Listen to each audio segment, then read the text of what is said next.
로마서 1장부터 3장까지에 이르기까지 우리는 비슷한 내용의 말씀이 계속 반복이 되었던 것 같습니다. 이방인들의 죄, 또 유대인들의 죄, 그리고 결국은 모든 인류가 하나님 앞에서 죄인임을 이야기해 주고 있습니다. 특별히 자신의 행함과 또 노력으로 의롭게 될 수 없는 사람이, 의롭게 될 수 있는 사람이 결코 한 명도 없다는 사실을 말씀은 계속해서 우리에게 보여주고 있습니다. 그런데 왜 이처럼 사도 바울은 이러한 사람들의 죄인됨을 계속해서 강조하고 있을까요? 바로 이러한 모든 인류의 불의함에 대한 증명이 하나님의 의를 설명하는 데 있어서 선행이 되어야 될 가장 중요한 요건이기 때문입니다. 즉 하나님의 의로우심에 대해서 바르게 보기 위해서는 올바른 사람들의 자리가 어디인지를 알아야 했던 것이죠. 자기 자신을 포함한 모든 인류가 하나님 앞에서 피할 수 없는 죄인이라는 것을 이해하는 것이 바로 하나님의 의롭게 하심에 대해서 이해하는 데 매우 중요한 기초가 되는 것이기 때문입니다. 어느 누구도 자신이 하나님 앞에 사형 선고를 받은 죄인이라는 사실에 대해서 실제적으로 인식함이 없이 하나님의 의롭게 하심을 깨닫는 것은 여러분 쉬운 일이 아닙니다. 그러므로 자신의 죄를 깨닫는 것이 중요한 것이고 바로 자신이 죄인이라는 것을 아는 것이 한편에서는 큰 은혜라는 사실을 우리는 기억해야 하겠습니다. 그렇기에 사도 바울은 오늘의 말씀을 통해서 인간된 우리들의 자리가 어디인지 알려주고 있습니다. 즉 모든 사람이 하나님 앞에서 죄인임을 설명을 해주고 있는 것이죠. 그래서 오늘은 전 인류의 죄라는 제목으로 말씀을 생각해 보도록 하겠습니다. 먼저는 모든 사람이 죄인됨을 바로 사도 바울이 선언을 하고 있습니다. 오늘 9절의 말씀이었습니다. 그러면 무엇을 말해야 하겠습니까? 우리 유대 사람이 이방 사람보다 낫습니까? 전혀 그렇지 않습니다. 유대 사람이나 그리스 사람이나 다 같이 죄 아래에 있음을 우리가 이미 지적하였습니다. 사도 바울은 로마서 3장 1절과 2절에서 유대인의 유익이 무엇인지에 대해서 이야기를 했습니다. 그곳에서 유대인들에게 많은 유익이 있다라고 이렇게 말씀을 했죠. 그런데 중요한 것이 무엇입니까? 이러한 유익들이 하나님의 심판으로부터 유대인들을 보호해 줄 수 있는 것이 아니다라는 것을 말씀을 했어요. 따라서 유대인들이 우리가 이방 사람보다 낫습니까? 라는 질문 앞에 사도 바울은 전혀 나은 것이 없다. 결코 그렇지 않다라고 답을 하고 있는 것이죠. 그렇다면 1절에서 말하고 있는 유대인들의 유익이 무엇이겠습니까? 그것은 하나님의 특별 계시의 말씀에 그들이 접근할 수 있다는 것. 그리고 그 계시에 그들이 순종했을 때 얻게 되는 복들에 대한 이야기를 해주고 있는 것이죠. 이러한 점 외에 그들이 더 나은 것이 있느냐라고 했을 때 그들에게 더 나은 것이 아무것도 없다라고 이야기를 하는 것입니다. 유대인들이나 이방인들이나 모두가 동일한 하나님의 심판을 받아야 될 대상이다라고 이야기했을 뿐인 것이죠. 바울은 이러한 사람들에게 오늘 9절의 말씀처럼 유대인이나 이방인이나 똑같이 다 죄 아래에 있다 라고 이렇게 선언을 하고 있는 것입니다.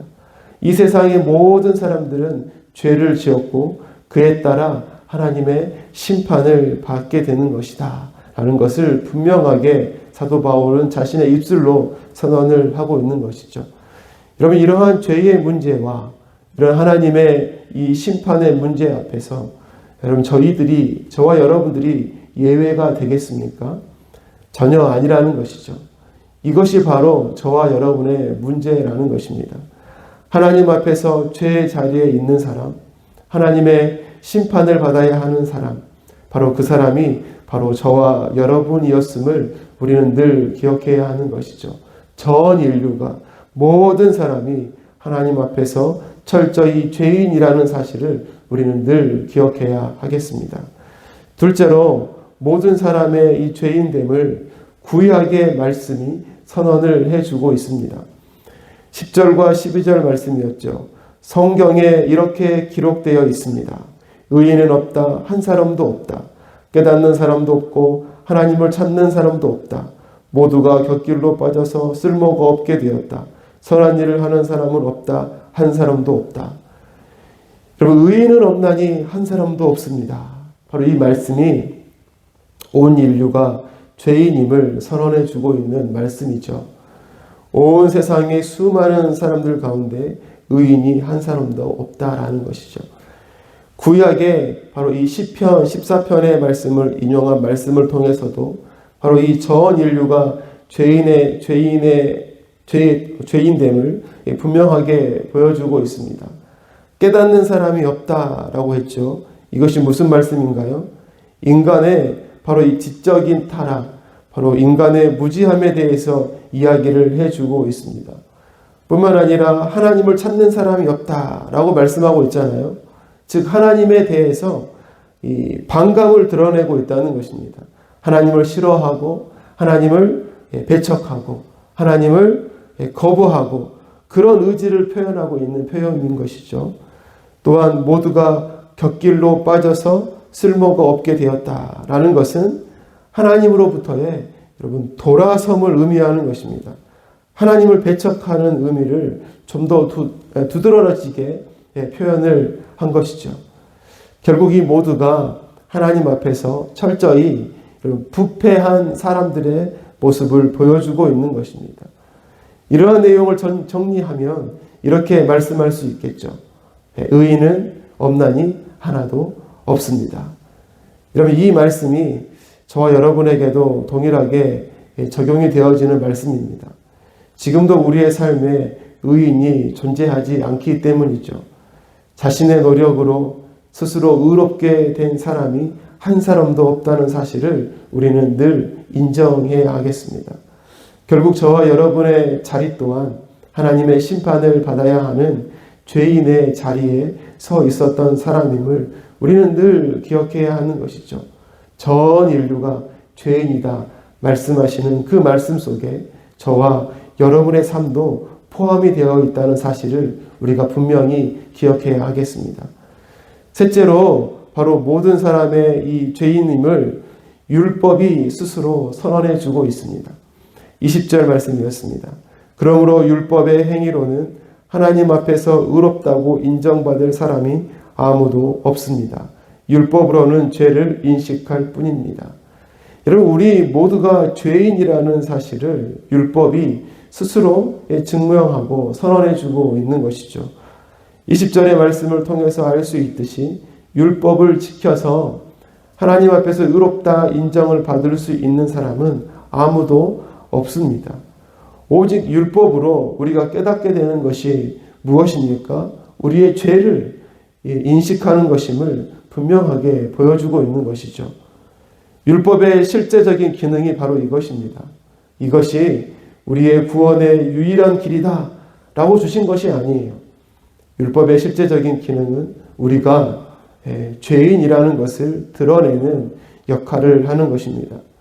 결국 이 율법을 통해서 우리가 구원받을 수 없음을 깨닫고 우리가 하나님께로 우리의 시선을 돌리게 하는 것, 바로 이것이 율법의 기능인 것입니다. 이러한 율법 역시 무엇을 우리에게 선언하고 있습니까? 율법으로 의롭게 될 수 있는 사람이 한 사람도 없다는 것입니다. 결국 모두가 하나님 앞에서 죄인됨을 드러내는 것, 그것이 바로 율법의 기능이라는 것이죠. 사랑하는 성도 여러분, 결국에 사도 바울도 그리고 구약의 말씀도 율법도 동일하게 모든 인류는 하나님 앞에서 죄인이다라는 것을 보여주고 있습니다. 바로 그 죄인됨에 저와 여러분도 예외가 아니라는 것이죠. 여러분, 서론에서 이야기했듯이 우리의 자리가 어디인지 우리의 자리가 어디인지 본문의 말씀은 분명하게 말씀해 주고 있습니다. 의인은 없나니 하나도 없다라는 말씀이죠. 여러분, 이러한 사도 바울의 결론이 무엇을 우리에게 기다리게 하는 것입니까? 모든 사람이 다 죄인인데 그렇다면 죄인된 우리들이 도대체 어떻게 구원을 받고 어떻게 의롭게 될 수 있습니까? 라는 이 질문 앞에 서게 하는 것이죠. 여러분, 그 답이 무엇입니까? 오늘 읽었던 본문 그 바로 다음에 이어지는 말씀이죠. 3장 21절에 이 시작되는 말씀이 이렇게 시작이 됩니다. 그러나 이제는 율법과는 상관없이 하나님의 한 의가 나타났습니다. 오직 하나님의 의로 말미암아 우리가 의롭게 되어지는 것입니다. 여러분, 이것이 이 사도 바울이 정말 하고 싶었던 이야기인 것이죠. 사도 바울이 로마서 1장, 2장, 3장까지를 거쳐오면서 이방인의 죄를 이야기하고 유대인의 죄를 이야기하고 마지막으로 모든 인류가 다 죄 아래에 있습니다 라고 이야기를 하면서 사도 바울이 정말 이야기하고 싶었던 한 가지, 그 이야기를 3장 31절부터 시작을 하는 것입니다. 하나님의 한 의가 우리에게 나타났습니다. 우리의 행함으로 얻는 것이 아니라 하나님의 그 의로 말미암아 우리는 의롭게 되어지는 것입니다.